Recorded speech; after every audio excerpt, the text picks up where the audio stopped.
구약성경 창세기 제27장 5절입니다. 이삭이 그 아들 에서에게 말할 때 리브가가 들었더니 에서가 사냥하여 오려고 들로 나가매 리브가가 그 아들 야곱에게 일러 가로되 내 부친이 내 형 에서에게 말씀하시는 것을 내가 들으니 이르시기를 나를 위하여 사냥하여 가져다가 별미를 만들어 나로 먹게 하여 죽기 전에 여호와 앞에서 내게 축복하게 하라 하셨으니 그러자 내 아들아 내 말을 쫓아 내가 내게 명하는 대로 염소떼에 가서 거기서 염소의 좋은 새끼를 내게로 가져오면 내가 그것으로 내 부친을 위하여 그 즐기시는 별미를 만들리니 내가 그것을 가져 내 부친께 드려서 그로 죽으시기 전에 내게 축복하기 위하여 잡수시게 하라. 야곱이 그 모친 리브가에게 이르되 내 형에서는 틀 사람이요 나는 매끈매끈한 사람인즉 아버지께서 나를 만지실진데 내가 아버지께 속이는 자로 베일지라 보건고사하고 저주를 받을까 하나이다. 어미가 그에게 이르되 내 아들아 너의 저주는 내게로 돌리리니 내 말만 쫓고 가서 가져오라. 그 가서 취하여 어미에게로 가져왔더니 그 어미가 그 아비의 즐기는 별미를 만들었더라. 14절 말씀까지 읽어드렸습니다. 우리가 구역 집회를 통해서 복음을 전하는 일들을 하고 있는데 정말 우리가 이 복음 전하는 것보다 만큼 참 복되고 귀중하고 은혜로운 것이 있을 수가 없는데 정말 하나님께서 우리를 축복해 주셔서 우리가 이 구역을 통해서도 복음을 전할 수 있도록 이끌어 주시고 또 새로운 분들 많이 보내주시고 축복해 주시는 걸 볼 때 너무너무 이렇게 감사했습니다. 가을은 뭐 결실의 계절이라고 하는데 우리 구역 집회뿐만 아니라 우리 지역에서 지금 집회들을 갖고 있는데 지난주에도 우리 동대전에서 또 충주에서 또 태안에서도 집회를 가졌고 또 그 전에 천안에서 우리 이 집회 때 하나님께서 새로운 많은 분들을 보내주셔서 참 복음을 전할 수 있도록 축복해 주시는 걸 볼 때 너무너무 이렇게 감사했습니다. 사실 복음을 전하려고 하면 우리 마음에 참 부담이 이렇게 찾아오는데 이번에 이 복음을 전하는 일들이 우리가 다른 분들에게 복음을 전해서 그분들을 예수님 앞으로 이 구원의 은혜 안으로 인도하는 일도 하지만 복음을 전하는 일들이 우리 강사들에게는 훈련이 되고 연습이 되면 그런 부담들을 뛰어넘으면 우리가 복음 전하는 게 기쁨이 되고 감사가 되고 은혜가 되고 축복이 되도록 되어 있습니다. 그래서 우리 지역에서 또 매주 화요일 날 요 근간에는 이제 집회가 있어서 모임을 못 가졌지만 우리가 교육 전도사들 모임을 가져서 정말 이름만 교육 전도사가 아니라 실제로 이런 훈련을 통해 가지고 모임을 통해서 전도자가 되어서 정말 우리가 복음으로 달려나가면 하나님의 뜻이 복음을 전하는 것이고 하나님이 기뻐하시는 것이 복음을 전하는 일이기 때문에 복음으로 인해서 정말 우리 지역이 복을 받고 우리 교회가 우리 형제 자매님들이 복을 받겠다 싶은 이렇게 마음이 들었습니다. 우리가 읽은 이 성경 말씀은 이제 이 이삭에게 에서와 야곱이라고 하는 두 아들이 있는데 성경은 하나님의 뜻은 이 야곱이 복을 받는 것이었습니다. 그래서 그 받는 복 중에 가장 큰 축복이 뭐냐 하면은 아브라함에게 주셨던 약속을 이삭에게 주시고 이삭에게 주셨던 그 모든 하나님의 약속과 축복을 야곱에게 주셔서 그 하나님의 복을 받고 그 자손 중에 그리스도가 태어나는 약속을 받는 것인데, 하나님을 이야기할 때 특히 출애굽기에서 모세 앞에 하나님이 나타나셔서 그 호렙산 뜰기나무 가운데서 하나님이 모세에게 나타나셨을 때, 나는 내 조상 아브라함의 하나님, 이삭의 하나님, 야곱의 하나님 여호와라 하고 말씀하셨습니다. 그래서 그 아브라함의 하나님이 이삭의 하나님이 되셨고, 이삭의 하나님이 야곱의 하나님이 되셨고, 바로 그 하나님이 우리의 하나님이 되셔서 우리를 찾아주셨고, 그 하나님이 우리를 만나주셨고, 그래서 아브라함의 하나님, 이삭의 하나님, 야곱의 하나님이 우리의 하나님이 되셨다는 것입니다. 그래서 그분이 우리 하나님이 되셔서 우리와 함께 하시고 우리를 인도하시고 우리에게 은혜를 베푸시려고 복음의 말씀, 진리의 말씀으로 우리를 찾아주셨습니다. 오늘 아침에 이 야곱에 대한 부분을 가지고 생각을 해보면, 여러분, 이 야곱이라고 하는 사람은 어떤 사람보다도 연약하고 부족하고 굉장히 인간적인 사람이었습니다. 그래서 야곱의 생애를 보면은 바로가 야곱 앞에 섰을 때 바로가 올해 네 나이가 몇이냐, 당신의 연세가 얼마가 되느냐 하고 물었을 때, 내 나그네 세월에 130년 우리 조상의 연수에는 아직 미치지 못하지만 험악한 세월을 보내었나이다 하고 이야기를 했습니다. 그 야곱은 어떤 사람보다도 연약하고 부족한 사람이었기 때문에 어떤 문제나 어떤 어려움을 만났을 때 자주자주 이렇게 두려움 속에 빠지는 모습을 볼 수가 있습니다. 사실 성경에 나오는 아브라함이나 이삭과 야곱 중에 우리의 모습, 우리의 상태를 보면 정말 누구보다도 야곱과 같은 모습, 야곱과 같은 상태를 나타낼 때가 참 많은 걸 볼 수가 있는데, 야곱은 문제가 생길 때마다, 어려움이 찾아올 때마다 부담스러워하고 두려워하고 염려하고 걱정하고 근심하는 사람이었습니다. 그리고 그걸 해결해 보려고 부딪혀 나가거나 싸워 나가는 모습보다는 피해 보려고 하고, 그걸 해결해 보려고 인간의 수단과 방법을 누구보다도 많이 사용하는 사람이었거든요. 분명히 하나님께서 야곱에게 나타나셔서 말씀하셨고, 어려움 있을 때마다 하나님이 도우셨고 은혜를 베푸셨고 일을 하시고 역사를 하셨는데도 그때마다 그 형편 앞에 두려워하는 모습을 우리가 볼 수가 있습니다.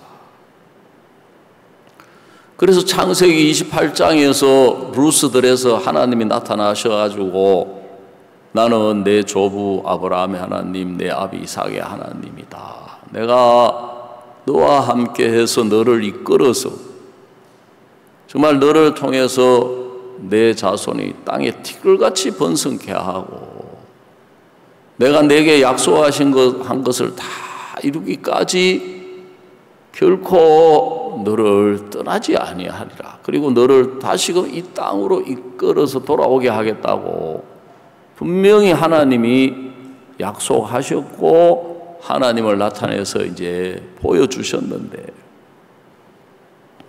그가 바단 아람에 가서 자기 외삼촌 라반의 집에 있으면서 그 아내를 얻고 이제 그가 번성케 되어서 하나님이 약속하신 약속을 따라 이제 다시금 자기 아버지 이삭에게로 고향으로 돌아가야 되는데 이 라반이라고 하는 사람을 두려워하는 거예요.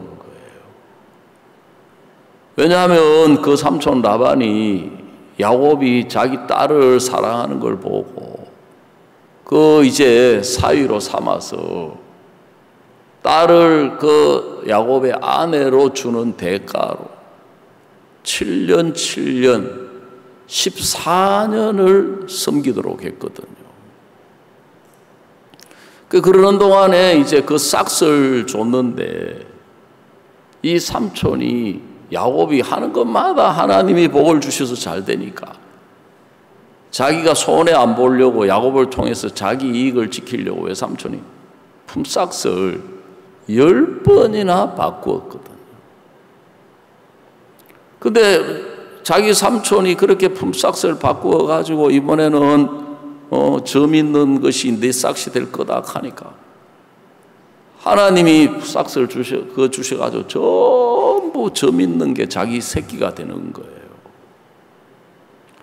근데 야곱은 이제 그 하나님이 복을 주시는데 그걸 이제 자기 소유가 되게 하려고 인간적인 방법을 써가지고 버드나무하고 신풍나무하고 단풍나무하고 이런 것들을 가지고 이제 그 새끼를 베는 그 양에게 이제 그걸 탁 갖다가 물을 먹을 때 그걸 해가지고 쉽게 말하자면 이제 그런 것들은 미신적인 거거든요.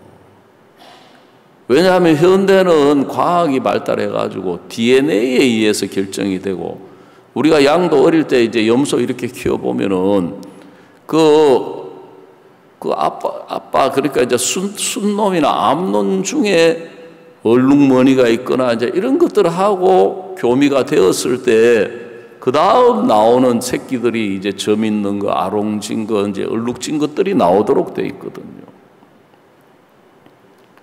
근데 야곱은 이제 인간적인 방법을 써가지고 수단을 써가지고 아마 그 당시에 그런 지식이 있었는지 미신이 있었는지는 모르지만 그거 가지고 이제 그런 수단을 쓰니까 전부 나온 게 아롱진 것, 점 있는 것 전부 자기 싹이 되는 거예요. 그래 하나님이 그걸 가르쳐 주셨거든요. 다 그게 새끼를 베는 게 그 수양들이 전부 그 이제 양떼를 목축을 하니까 풀어놓으니까 다 그렇게 교미가 돼가지고 새끼가 나오도록 해서 하나님이 품삯을 10번 바꿀 때마다 다 복을 주셨거든요. 그러면 우리가 생각할 때는 하나님이 그 정도로 도와주시면 하나님을 믿고 담대할 것 같은데 야곱은 그렇지를 못한 거예요. 그래가지고 자기 삼촌 몰래 이제 도망을 친 거거든요. 고향으로 돌아오려고. 근데 그때도 하나님이 라반에게 나타나셔가지고 네가 야곱을 해하지 말라 하고 막아주셨습니다. 그래서 이제 그 길을 따라서 다시금 가나안 땅으로 돌아오는 여정에 33장에 보면 이제 아직까지 형 에서가 아버지하고 같이 있으면서 그 이제 있는 그 에서에게로 가는 게 야곱에게 너무너무 부담스럽고 두려운 거예요. 왜냐하면 자기 형이 자기를 미워서 죽이려고 해서 자기가 도망을 갔는데 이제 자기가 세월이 지났지만 돌아왔을 때 과연 형이 나를 어떻게 받아줄 것인가. 그래서 그게 궁금해 가지고 이제 사람을 보낸 거예요. 보내가지고 이제 당신 동생 야곱이 바단 아람의 라반에게서 이제 14년 동안 있다가 다시 돌아온다 하고 소식을 전하니까 에서가 400명의 장정을 데리고 야곱을 만나러 오는 거예요. 그러니까 막 야곱이 너무너무 두려운 거예요. 왜냐하면 자기를 만나러 오는데 웬 군사를 400명씩이나 거느리고 오는 걸 보면, 야, 우리를 전부 죽이려고 작정했는가 보다 하고 야곱의 마음 너무너무 두려워서 밤새도록 성경에 보면 야복강에서 기도하면서 천사하고 씨름하는 장면이 나오는 거예요. 여러분, 참 우리가 성경을 읽어보면 너무너무 감사한 게, 그런 야곱인데 하나님은 뭐라고 말씀하시느냐 하면은, 우리 이사야 43장 한 군데 찾아보겠습니다.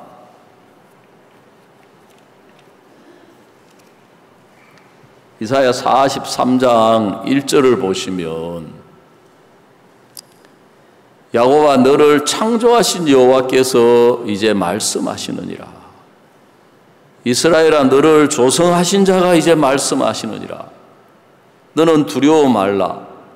내가 너를 구속하였고 내가 너를 지명하여 불렀나니 너는 내 것이라. 내가 물 가운데로 지날 때 내가 함께할 것이라. 강을 건널 때 물이 너를 침몰치고 내가 불 가운데로 행할 때에 타지도 아니할 것이요 불꽃이 너를 사르지도 못하리니. 대저 나는 여호와 내 하나님이여 이스라엘의 거룩한 자 내 구원자임이라. 내가 애굽을 너의 속량물로 구스와 서바를 너의 대신으로 주었노라. 내가 너를 보배롭고 존귀하게 여기고 너를 사랑하였은즉 내가 사람들을 주어 너를 바꾸며 백성들로 내 생명을 대신하리니 두려워 말라.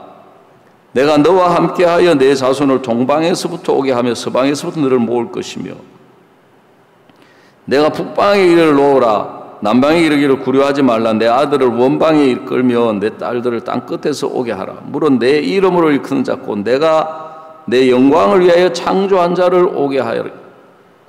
그들을 내가 지었고 만들었느니라 그랬습니다. 여러분, 하나님은 누구보다도 정말 야곱을 사랑하셨고 야곱과 함께 하시고 야곱을 지키시고 이끄시고 인도하신 분이셨다는 거예요. 여러분, 그 하나님은 그걸 통하여 정말 우리도 야곱처럼 참 두려워하고 걱정도 많고 근심도 많고, 저도 제가 1977년도에 5월 첫째 주일에 이 복음을 듣고 구원을 받고 85년도 제가 9월 달에 이제 선교학교를 가서 지난 날들을 이렇게 생각을 해보며 정말 저는 누구보다도 믿음이 없기 때문에 내 장래 일이나 내가 앞으로 어떻게 살아갈지에 대해서 참 제가 가진 조건이 너무 부족했기 때문에 걱정도 많고 근심도 많고 염려가 많은 사람이었거든요. 지금 생각해 보면 하나님이 저를 이끌어서 하나님만을 바라보게 하시고 하나님만을 의지하게 하시려고 제게 좋은 조건을 주시지를 않았어요. 그래서 제가 제대를 하고 나서도 정말 저는 장래가 막막했거든요. 그래, 우리 고향에서는 저 같은 사람을 보고 방긋이라 그래요. 방긋이. 반풍수 직구승망하고 선무당 사람 잡는다고. 이도 아닌 저도 아닌. 그래서 고등학교는 공고를 나와가지고 공장 생활을 한 2년 했는데 그걸 너무너무 제가 싫어가지고 힘들어가지고 이제 전문대학교 행정학과, 쉽게 말하자면 이과를 나왔는데 이제 이과계통을 나와가지고 문과로 바꾸어가지고 제가 이제 그러니까 실력도 안 되고 그것도 안 되고 제가 너무너무 제 장래가 막막한 거예요. 정말 내가 가진 조건으로 내가 앞으로 잘 살아갈 자신이 없는 거예요. 조건이 없는 거예요. 근데 지금 생각해보면 하나님이 정말 저를 참 사랑하셔가지고 구원받고 교회 안에 있으니까 종을 통해가지고 공무원 공부를 한번 해봐라 그랬거든. 그래서 사실 공부는, 참 공고는 공부하고 담 쌓거든요. 제일 중요한 그 시기를 제가 다 보내고 또 직장 생활 한다고 또 한 2년 세월 보내고 이제 겨우 이제 전문대학 행정학과로 바꿔가지고 한 1년 공부하다가 군대 가가지고 33개월 세월 동안 공부하고는 정말 담 쌓은 사람인데 어쩔 수 없어가지고 이제 제가 복학을 하기는 했는데 막막한. 근데 목사님은 저에게 공무원 공부를 해보라. 공무원 공부. 내가 이제 공부할 시기도 놓쳤고 공무원 공부가 되겠나? 그래가지고 이제 그래도 뭐 다른 게 없으니까 요즘도 이 대학생들이 쓰는 말 중에 문송합니다 하는 말이 있대요. 문송. 그 문송이 뭐냐면은 문과여서 죄송합니다는 말을 압축해가지고 문송이라 그런대요. 왜냐하면은 취업이 바늘 굽는 거예요. 취업하기가. 그러니까 이제 제가 공무원도 많잖아요. 예? 행정직 공무원도 있고 뭐 경찰직도 있고 법원직도 있고 검찰직도 있고 그다음에 또 교정직도 있고 있는데 뭐 시험 과목이 너무 많은 거예요. 그 공무원 시험 공부를 해보려고 하니까 이 과목 이걸 가지고 학교 다니고 있지요. 취업도 해야 되지요. 실력도 부족하지요.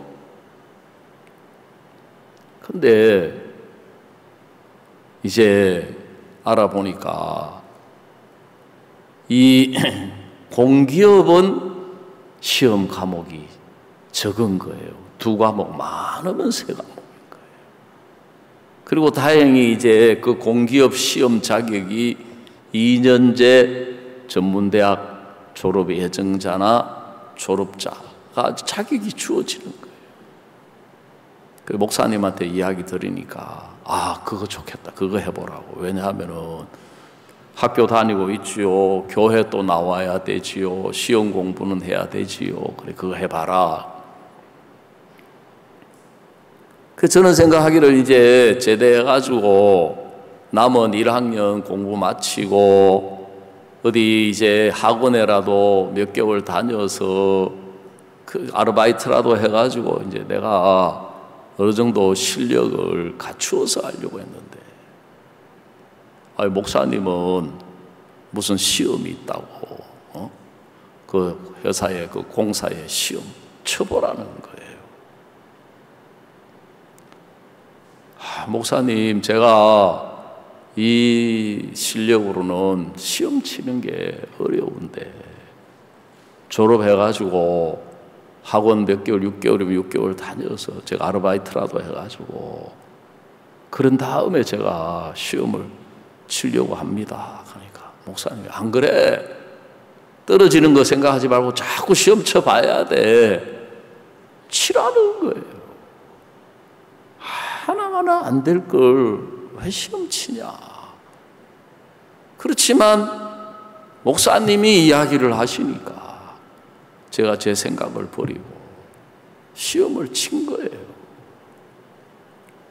연습 삼아서, 훈련 삼아. 근데 그게 하나님의 은혜로 제가 그 시험에 합격을 한 거예요. 성적이 좋은 사람부터 이제 일찍 발령을 내는데 대도시로 저는 성적이 꼴찌로 붙었는지 회사에서 발령이 나려면 조급하게 생각하지 말고 최소한 6개월 한 1년까지 걸릴 수 있다. 그럼 나야 뭐 아무 문제 안 되죠. 아직 학교 졸업도 안 했으니까. 근데 또 목사님이 결혼하래요. 예? 그때 제 나이 26살인데 아직 발령도 안 나고 언제 날지도 모르고 졸업도 안 돼 있고 가정 아무것도 없는. 그래 이제 제가 생각을 해보니까 결혼은 저 혼자 하는 게 아니고 상대방이 있는데, 야, 내가 이 상대방이 내가 이런 조건인데 결혼하려고 하겠나?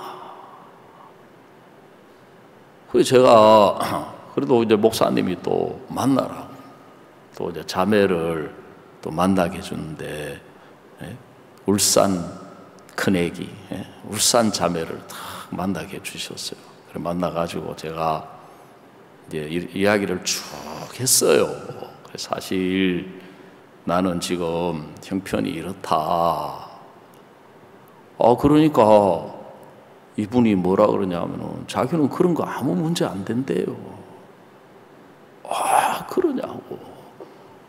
그러면 자매는 결혼 기준이 뭐냐고 물어보니까 자기는 술, 담배만 안 하면 된대요. 이야, 세상에 이런 사람을 만나다니 내가 얼른 결혼해야 되겠다 해가지고. 왜냐하면 내가 뭐 결혼해가지고 조건을 갖추어서 준비를 한다고 해봤자, 제가 졸업해가지고 사회생활 한 2년 해봤잖아요. 지금보다 더 나은 내가 조건을 만들 자신도 없고 그게 생각이 좀 쉽게 안 돼요. 그래가지고 이제 결혼 날짜를 잡으니까 바로 발령이 나는 거예요. 예? 잘 나가다가 삼천포로 빠진다고 하는 삼천포 전신전화국으로 제가 발령을 받았거든요. 그 하나님은 정말 제가 어떤 사람보다도 믿음도 없고 육신적이고 인간적인 사람인데 정말 저를 이끌어서 어떻게 해서든지 하나님이 함께 하시고 하나님이 인도하시고 하나님의 은혜를 베푸시는 것을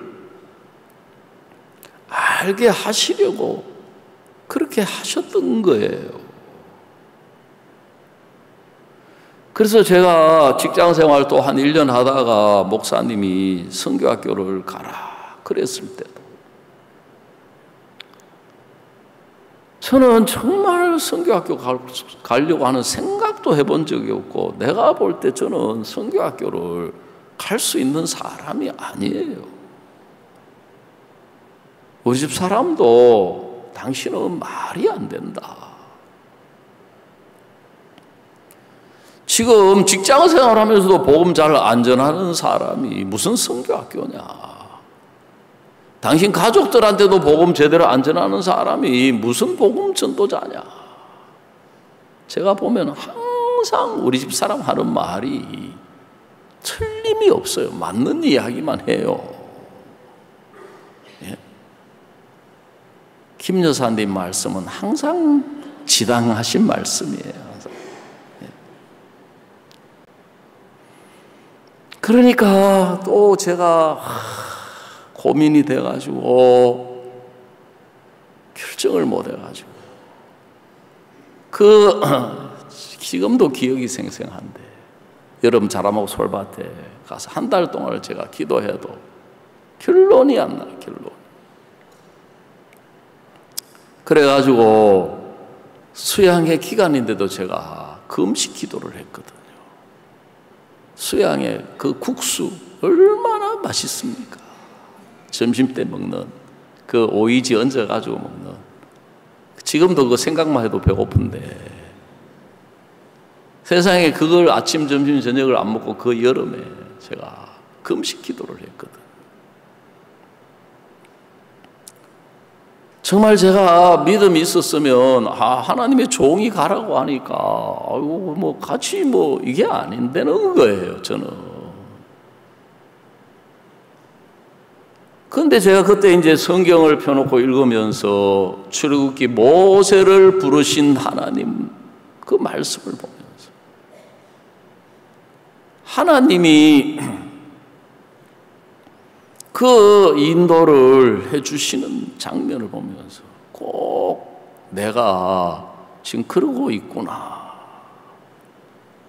그래 생각을 해보니까 내가 교회의 인도를 받았을 때, 종의 인도를 받았을 때 내 생각과 다르게 하나님이 예비하시고 하나님이 준비하신 은혜를 입었는데 내 조건, 내 형편이 아무것도 없어도 하나님의 인도를 받아보니까 하나님이 준비하신 은혜가 있고 하나님이 예비하신 축복이 있고 하나님이 있는데, 그래서 제가 이제 결정을 내리고 선교학교를 갈 수가 있었거든요.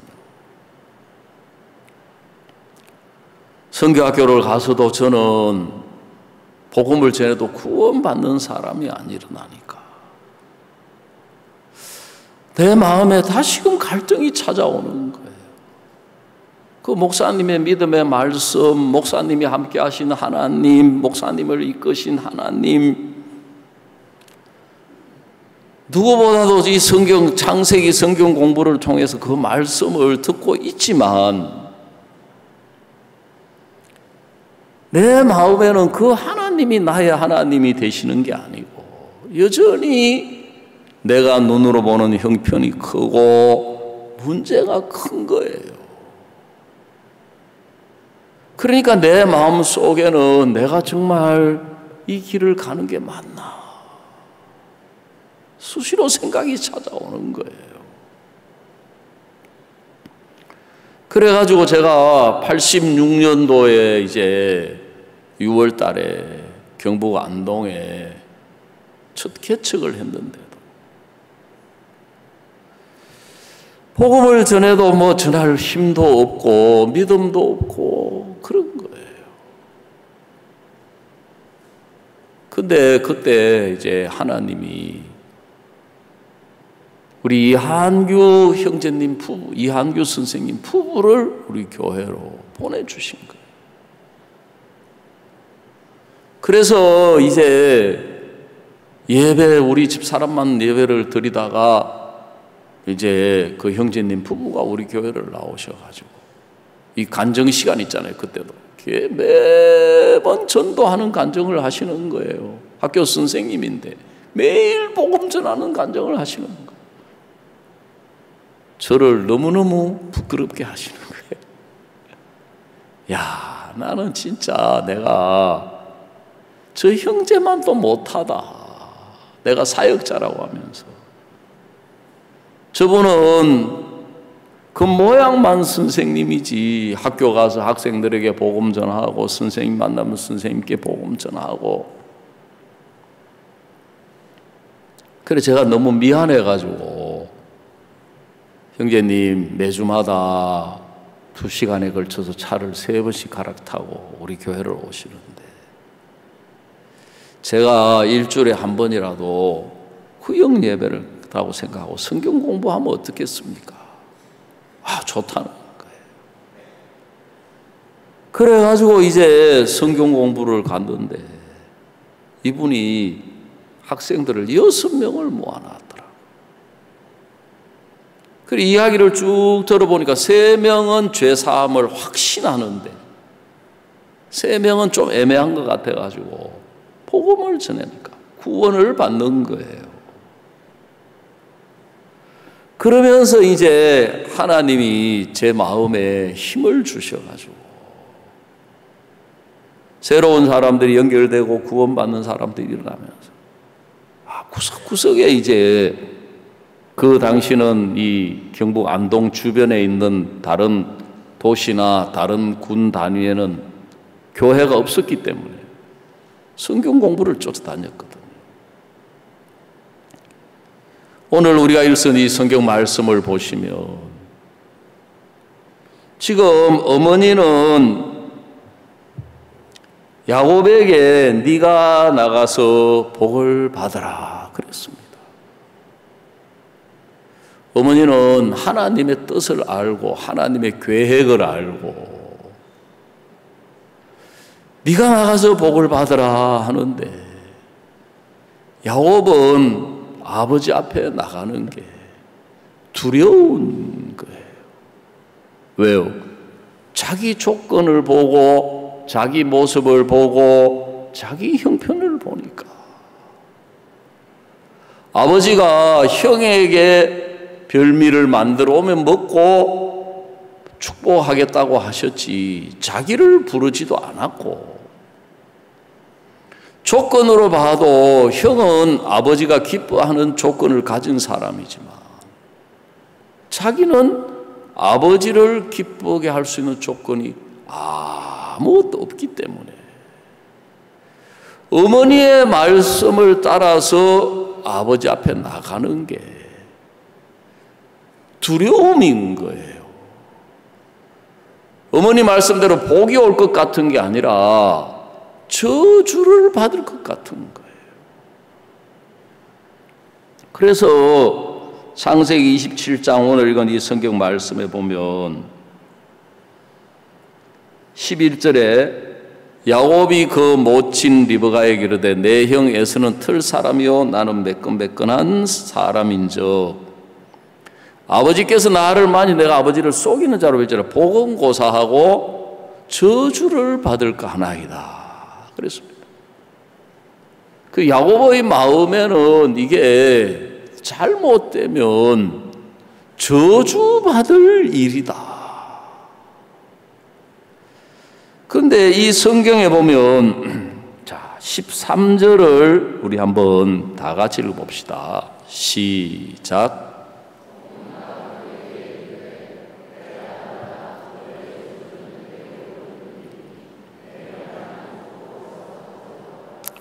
어미가 그에게 이르되 내 아들아 너의 저주는 뭐라고요? 내게로 돌리리니 그랬습니다. 네가 만일 네 생각대로 일이 잘못되면 그 모든 책임을 누가 진다는 것입니까? 어머니가 지시겠다는 거예요. 그래서 그래 네 말대로 잘못되면 네 말대로 정말 아버지가 화를 내서 너한테 저주를 내리시면 내가 그 저주를 받으마.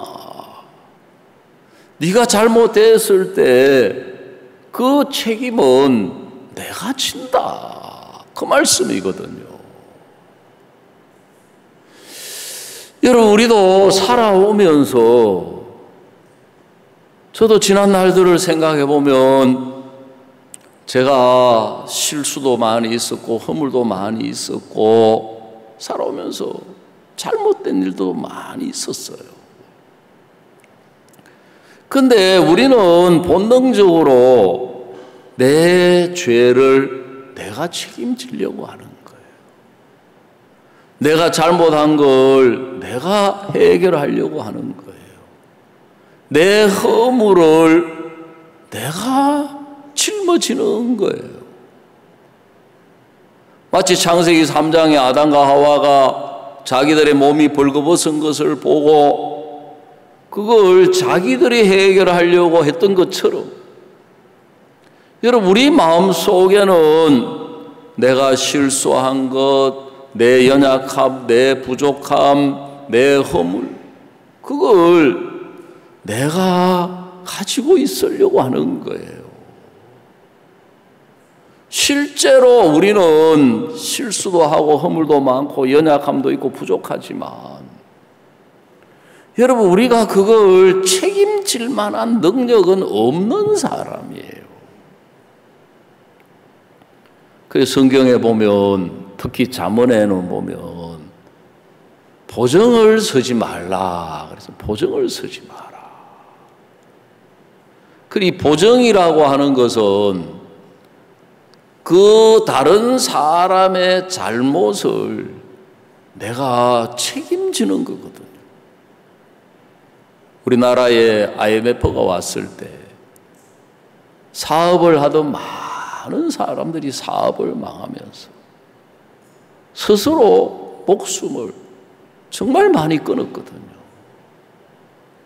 그 이유가 뭐냐 하면은 그 당시에 연대보증이라는 게 있어가지고 사업을 하는 사람들이 자기 돈으로 사업을 하는 게 아니고 돈은 없지만 이걸 해가지고 이제 투자를 해서 사업을 하면은 수익이 생겨서 그걸로 이자도 내고 빚도 갚고 차도 사고 집도 사고 이제 그게 사업이니까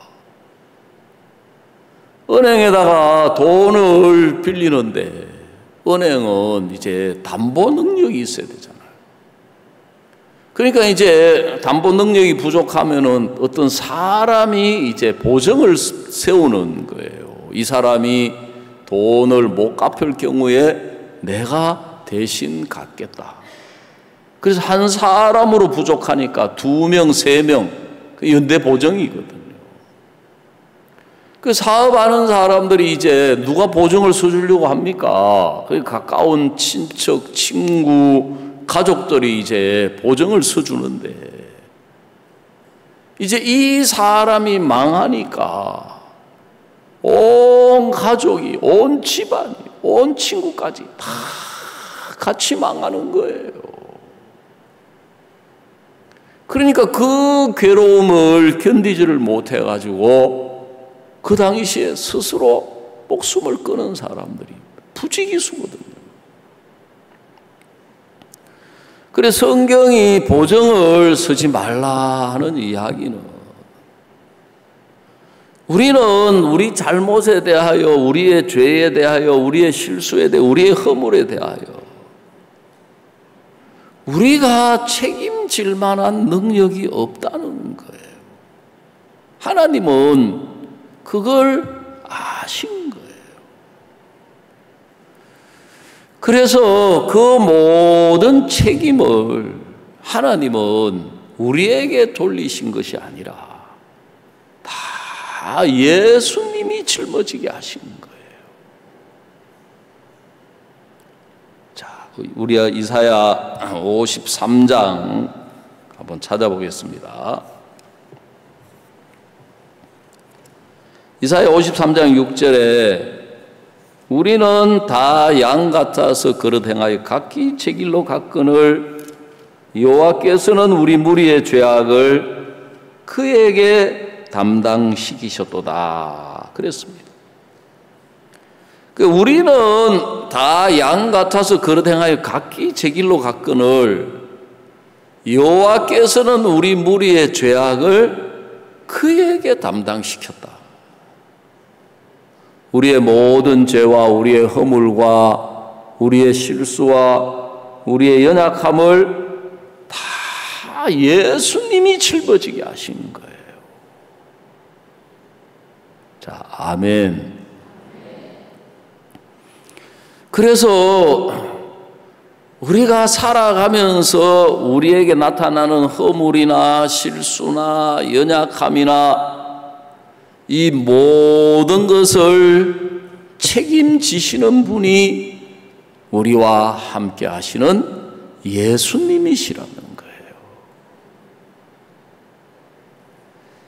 자, 이사야 53장 5절 보겠습니다. 4절 보겠습니다. 4절. 그는 실로 우리의 질고를 지고 우리의 슬픔을 당하였거늘 우리는 생각하기를 그는 징벌을 받아 하나님에게 맞으며 고난을 당한다 했노라 그랬습니다. 그는 실로 우리의 질고를 지고 우리의 슬픔을 당하였다. 우리는 우리가 당하는 문제, 우리가 당하는 어려움, 우리가 당하는 고통, 우리가 당하는 슬픔을 우리가 가지고 있는데,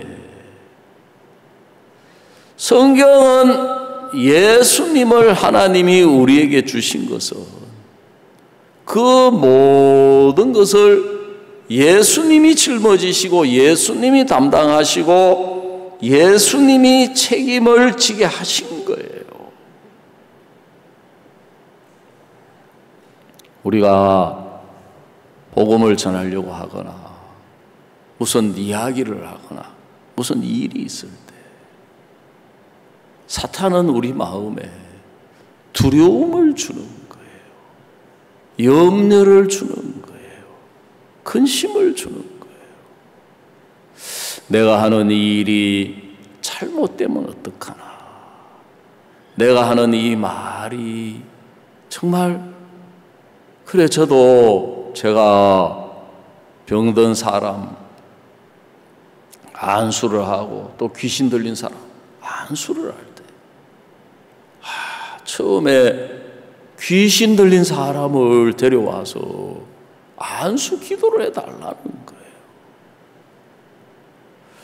그 기도를 다 하려고 하는데 내 마음에 두려움이 오는, 겁이 나는 거예요. 왜냐하면 이 사람 지금 귀신 들린 사람인데 언제 발작할지 모르는데 내가 기도하는 동안에, 눈 감고 기도하는 동안에 이 사람이 발작해가지고 얼굴을 핥히고 막 머리채를 쥐어 뜯으면 어떡하지?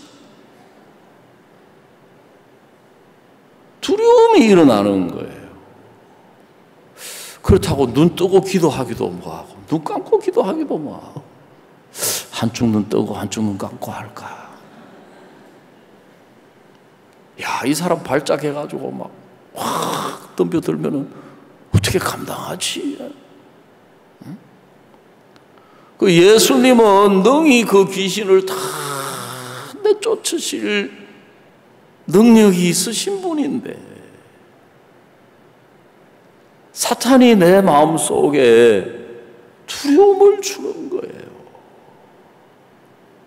그렇지만 이제 그 데리고 온 사람을 생각해서, 자매님을 생각해서 내가 겁이 나가지고 기도 못하겠습니다, 그 말 할 수 없잖아요. 하여간 기도를 했어요. 기도를 하니까 귀신이 나가는 거예요. 그분이 정신이 온전해지는 거예요. 그러니까 또 그 이야기를 듣고 또 누구 귀신 들린 사람 또 데려오는 거예요. 사람이 제가 얼마나 모자라느냐면, 야, 그걸 계속 다 데려와도 예수님 다 내쫓으신다, 그게 아니고, 아이고, 한번 귀신 나간 사람 하니까 귀신 들린 사람이 이 세상에 다 데리고 올까봐 그게 겁이 나는 거예요. 근데 저는 그런 사람인데, 이 이사야 43장에 아까 읽었던 것처럼 하나님은 그런 야곱을 대하여 뭐라고 말씀하시느냐 하면, 야곱아, 너를 창조하신 여호와께서 이제 말씀하시느니라. 이스라엘아, 너를 조성하신 자가 이제 말씀하시느니라. 너는 두려워 말라 하시는 거예요. 왜요? 내가 너를 구속하였고 내가 너를 지명하여 불렀나니 너는 내 것이라 하셨어요. 여러분, 우리가 어떤 사람에게 복음을 전할 때 우리는 생각하기를 내가 복음 전해가지고 저 사람은 구원받겠나 그렇게 생각하는데, 그걸 보고 그런 염려는 붙들어 매놓으라는 거예요. 왜요? 우리가 복음을 잘 전하든 못 전하든 주님이 복음을 전하라고 하셨을 때 그 모든 일을 책임지실 분은 예수님이신 거예요. 우리의 모든 것에 대하여 예수님이 우리의 보정이 되어 주신 거예요. 아멘. 그 야곱이 잘못됐을 때 어머니가 책임지시겠다는 거예요. 그래서 야곱은 자기가 아버지를 속이는 자처럼 보이고 자기는 정말 매끈매끈한 조건을 가진 사람이고 아버지 앞에 설 수도 없고 나갈 수도 없고 복받을 수도 없는 사람이었지만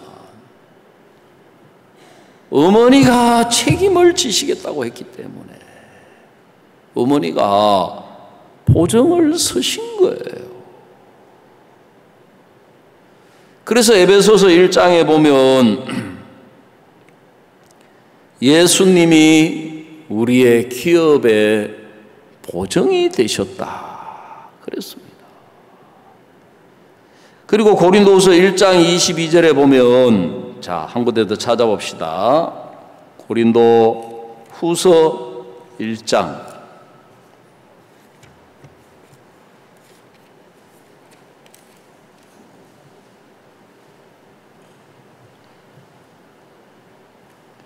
21절입니다. 고린도후서 1장 21절. 우리를 너희와 함께 그리스도 안에서 견고케 하시고 우리에게 기름을 부으신 이는 하나님이시니. 자, 22절을 우리 다 같이 읽어보시겠습니다. 시작. 저가 또한 우리에게 인치시고 보증으로 성령을 우리 마음에 주셨느니라 그랬습니다. 여러분, 저가 또한 우리에게 인치시고, 인을 쳤다는 것은 도장을 찍었다는 거예요. 너는 내 것이다. 너는 내 소유다. 너는 나의 택한 백성이다. 그리고 거기에 대한 우리에 대한 모든 책임을 지는 보증으로 우리에게 성령을 우리 마음에 주셨다는 거예요. 제가 이 자리에 서 있을 수 있는 것도 제가 완벽하거나 제가 잘해서 서 있을 수 있는 게 아니고 제가 사역을 하다 보니까 정말 지난 날들을 보면 참 그 당시는 내가 뭘 했다고 하는데 지금 와서 보면 부족한 것도 너무 많고 허물도 많고 실수도 많고 육신적인 것도 많고 그랬지만 그 모든 것들을 내가 다 짊어졌으면 저는 누구보다 불행하게 살아야 될 사람인데 그 모든 걸 예수님이 함께 하시면서 다 책임져 주신 거예요. 제가 수성에 갔을 때 우리 부인 자매가 저한테 찾아와가지고 목사님, 우리 아들이 교회를 안 나오려고 합니다. 아니 왜요? 목사님이 우리 교회 사역자로 부임한다는 이야기를 듣고는 이강호 목사 오면 자기 교회 안 나오겠다 한답니다. 왜요? 링컨 학교 다닐 때 선생님이 그때 벌을 줬는데 이강호 목사가 옆에 있으면서 안 말려주고 지켜만 보고 있었대요. 그래서 이강호 목사 보기 싫어서 자기 교회 안 나와요. 내가 참 기가 막혀. 벌써 뭐 언제적 이야기인데 옛날 때적 이야기인데 그래서 제가 이야기했어요. 자매님, 아들에게 그래 교회를 나오고 안 나오는 거는 좋은데 그래도 사람이 마음은 풀고 살아야 안 되겠느냐고. 교회 나오기 싫으면 내가 한번 찾아가서라도 만날 테니까 한번 서로 마음 풀고 살자고 이야기 한번 해보라고. 다행히 그 아들이 그래도 그러면 내가 만나보겠다 하면서 이야기 들어보겠다. 그래 와가지고 탁 만났는데 그래 이름이 휘재예요. 서휘재. 우리 교회에 있는 형제는 고휘재고 휘재가 마음을 잘 열어요. 그래가지고 이제 야 휘재야, 그래, 아유 너 그래, 뭐가 그리 마음이 다쳤냐 하니까 대부분 목사님 그때 선생님 벌 줄 때 옆에 목사님이 안 말려주고 가만히 있었잖아요. 그래, 내가 그때 선생님 벌 줄 때 기합 줄 때 내가 있었던 이유는 선생님들이 젊고 혈기가 있기 때문에 너희들에게 감정적으로 할까봐 내가 선생들이 감정적으로 못 다스리게 하려고 그렇게 했고, 그때 우리가 너희들이 정말 미워서, 손끝만큼도 너희들 미워서 그런 거 아니다. 너 알다시피 중학교 때 공부 안 하고 있는 아이들 모아가지고 그 마음 잡는데 1년 걸리고 2학년 때부터 겨우 마음 잡고 공부시키니까 금방 3학년 되고, 그래 우리가 너희들을 너무 우리 마음이 앞서가지고 자꾸 이끌어 가려고 하다 보니까 너희들 마음을 다 못 헤아렸다. 너희들 편에서 내가 다 들어줄 수 없었다. 그 이야기를 쭉 했어요. 근데 그 다음 주부터 예배 나오더라고요. 그 자매님, 휘재가 어찌 예배 나오냐 물으니까, 이강호 목사 만나보니까 옛날하고 다르대.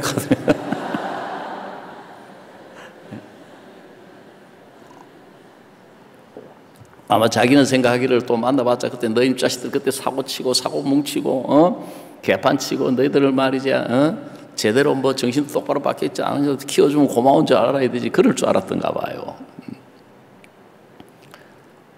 그래 우리가 제가 지난 날들을 쭉 돌아보면 정말 참 부족한 것도 많고, 여러분 사람이라는 자체가 연약에 쌓여있고 허물에 쌓여있는 존재예요. 우리가 우리 자신 안에서 살아갈 때가 많기 때문에 내가 잘난 줄 알고 내가 똑똑한 줄 알고 내가 잘하는 줄 알고 정말 우리가 착각 속에서 사는 거예요. 근데 세월이 갈수록 하나님의 은혜가 크고 감사한 게, 이런 우리 모습을 보고 너 안 되겠다 그게 아니고, 하나님은 이런 우리를 아비가 자식을 사랑하시는 것처럼 야곱아 두려워 말라. 내가 너를 구속하였고 내가 너를 지명하여 불렀나니 너는 내 것이다. 네가 물 가운데 행할지라도 불 가운데 행할지라도 내가 너와 함께 있겠다. 여러분 성경을 읽어보면 베드로가 예수님 3번 부인하고 실망에 빠져서 물고기 잡고 있을 때나, 예수님을 위해서 자기가 감옥에 가고 순교하겠다고 큰 소리 쳤을 때나, 여러분 예수님은 그 뜻이 변함없이, 그 약속이 변할 수 없는 분이셨기 때문에 오늘날 우리가 사도행전에 보는 베드로가 있는 거예요. 아브라함의 생애도 보면 아브라함이 허물이 없거나 실수가 없거나 완벽한 사람이 아니었습니다. 성경에 우리가 옛날 구약시대 이야기이기 때문에 그렇지, 여러분 아브라함도 믿음이 없어가지고 아내의 말을 듣고 첩을 얻어서 그 아들 이스마엘을 낳았습니다. 그 첩의 아들이지만 자기 아들이기 때문에 자기가 그 아들을 책임지고 자기가 키우려고 했습니다. 근데 아내가 화가 나가지고 계집종과 그 아들을 내쫓으라는 거예요. 그날 저녁에 아마 대판 부부싸움이 일어났을 거예요. 성경에 아브라함이 그 일을 위하여 깊이 근심했는데 하나님이 사라의 말을 들어라. 그리고 네가 믿음이 없어서 태어난 이스마엘도 내가 책임지겠다 하고 말씀하셨어요. 여러분, 하나님은 우리와 함께 하시면서 이 약속의 말씀으로 우리를 찾아주셨습니다. 아브라함도 그가 하나님을 잘 섬기고 충성하고 그래서 복을 받은 것이 아니고 하나님의 약속으로 복을 받았고 하나님이 그 약속을 이루시겠다고 하는 것을 맹세로 보증하셨다. 자, 성경 우리 한 군데 더 찾아보세요. 히브리서 6장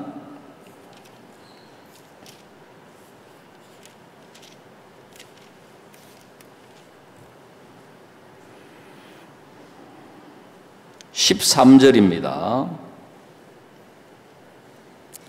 하나님이 아브라함에게 약속하실 때에 가리켜 맹세할 자가 자기보다 큰 이가 없으므로 자기를 가리켜 맹세하여 가라사대 내가 반드시 너를 복주고 복주며 너를 번성케 하고 번성케 하리라 하셨더니 저가 이같이 오래 참아 약속을 받았느니라. 사람들은 자기보다 더 큰 자를 가리켜 맹세하나니 맹세는 저희 모든 다투는 일의 최후 확정이니라. 자, 17절 우리 한번 다 같이 읽어보십시다. 시작. 하나님은 약속을 기업으로 받는 자들에게 그 뜻이 변치 아니함을 충분히 나타내시려고 그 일의 맹세로 보정하셨나니 그랬습니다. 하나님은 하나님의 약속에 대하여 하나님이 책임을 지고 이루시는 분이라는 거예요. 만약에 하나님이 당신의 약속을 이루시는 일에 대하여 더 높은 하나님보다 더 높은 존재가 있다면 하나님은 그를 가리켜서라도 반드시 약속을 이루시는 분인 것을 보증하실 분인데 히브리서 6장 13절은 자기보다 더 큰 이가 없으므로 하나님보다 더 높은 분이 없기 때문에 하나님보다 더 위에가 없기 때문에 하나님이 당신의 이름을 걸고 당신을 가리켜서 맹세하셨다는 거예요. 그래서 아브라함의 생애도 보면 가나안 땅까지 왔지만 어려움이 오니까 믿음이 없어서 애굽으로 가기도 하고 또 앞에서 이야기 드린 것처럼 아들을 주시겠다고 했지만 믿음이 없어서 첩을 취해가지고 아들을 낳기도 하고 여러분 그게 바로 인간이라는 거예요. 인간. 그게 바로 인생이라는 거예요. 그렇지만 하나님은 당신의 약속을 이루실 수밖에 없는 분이시거든요. 우리나라가 우리 복음 초창기에 우리가 미국에 가보니까 미국에 있는 자동차들 대부분이 미국 미제 아니면 일본 차를 타고 있더라고요. 그런데 이제 간혹 우리나라 자동차, 현대 자동차를 타는 사람들이 있는데 싼 맛에 싸기 때문에 그리고 애국심 해외 나가 있지만 우리나라를 생각해가지고 현대 자동차를 사는 거예요.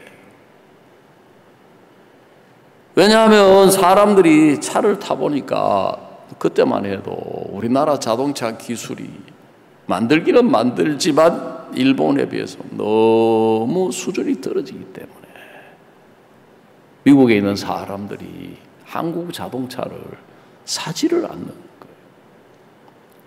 그런데 이제 우리나라 기술이 점점 발달하면서 우리나라 자동차 기술이 많이 좋아졌는데도 사람들의 인식 속에 있는 한국 자동차 그러면은 저가, 즉 싸구려라는 자동차로 인식이 돼 있는 거예요.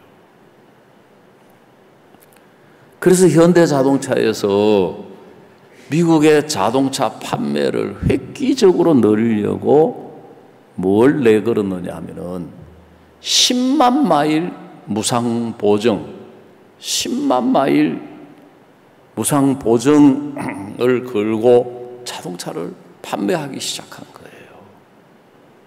1마일이 대략 1.6km니까 10만 마일이면 16만 킬로를 탈 때까지 차에 어떤 문제가 생겨도 현대자동차에서 다 책임지겠다, 책임지고 무상으로 수리해 주겠다.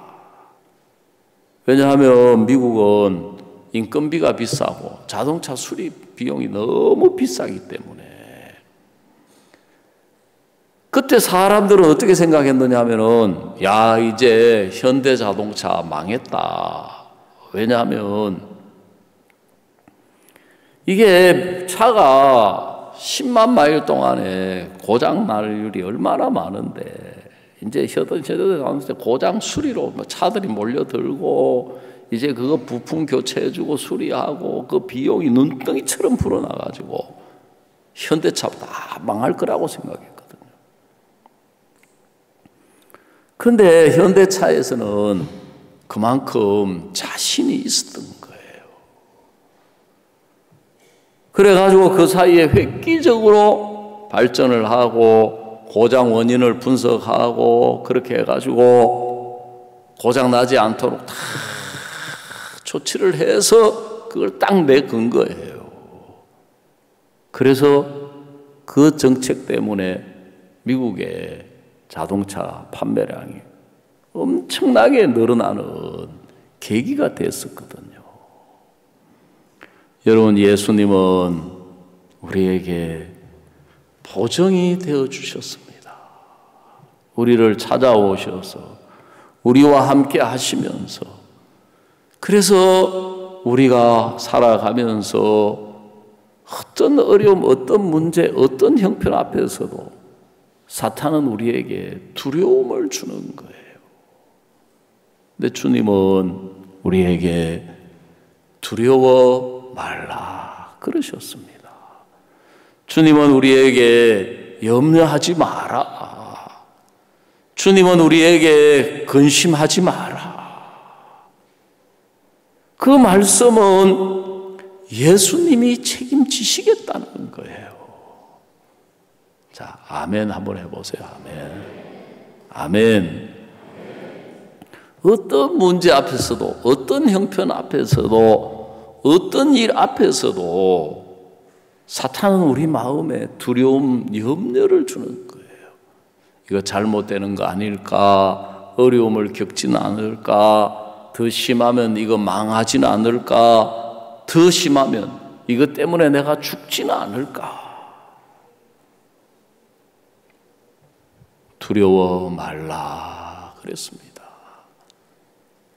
내가 너를 구속하였고 내가 너를 지명하여 불렀나니 너는 내 것이다 그랬어요.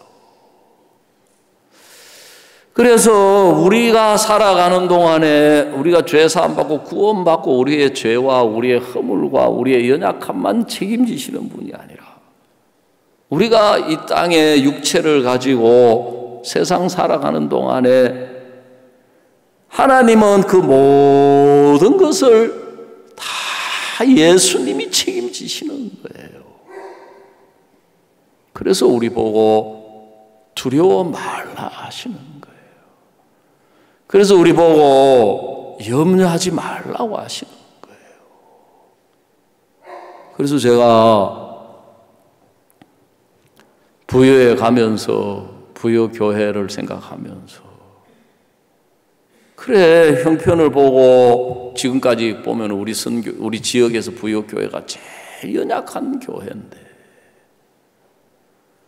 주님의 마음을 생각해보고 주님의 말씀을 생각해보니까 정말 가장 어려운 게 주님이 영광 받기에 가장 좋은 조건이다. 가장 어려운 게 주님이 영광을 나타내시기에 가장 좋은 거다. 제가 그 주님의 마음, 주님의 말씀을 담대하게 큰 소리 칠 수 있는 것은 그걸 책임지실 분은 예수님이신 거예요. 아멘. 그래서 우리가 어떤 형편 앞에서도 어떤 문제 앞에서도 우리가 담대하게 부딪혀 나가고 발을 디뎌 나갈 수가 있다는 거예요. 사탄은 우리에게 두려움을 줍니다. 사탄은 우리에게 염려를 주고 형편을 보여주고 문제를 보여주고 근심을 하게 합니다. 그래서 오늘날 많은 사람들이 염려, 근심, 걱정 때문에 잠을 이루지 못하는 사람들이 많아요. 하나님은 성경 어디를 봐도 하나님 우리 보고 염려해라, 근심해라, 두려워해라 그렇게 말씀하시지 않았어요. 어려움 앞에서나 문제 앞에서나 어떤 형편 앞에서도 두려워 말라, 근심하지 말라, 염려하지 말라고 하시는 이유가 뭐냐면은 그 모든 일을 책임지실 예수님이 계시기 때문이라는 것입니다. 그래서 오늘 야곱도 아버지 앞에 나가는 게 두려웠지만 어머니가 책임지시겠다고 하는 그 말을 힘입어서 그 말을 믿고 아버지 앞에 담대히 나간 결과가 축복이고 은혜고, 야곱은 자기 안에서는 두려움이고 염려고 근심이지만 하나님의 뜻 안에서는 복을 받을 수밖에 없도록 돼 있는 사람인 거예요. 하나님은 야곱을 이야기하는 것이 아니라 바로 오늘 우리를 이야기하고 우리 모습을 이야기하고 계신다는 것입니다. 오늘 오전의 말씀을 여기서 마치겠습니다. 우리 다 같이 눈을 감고 묵상하는 시간을 갖도록 하시겠습니다.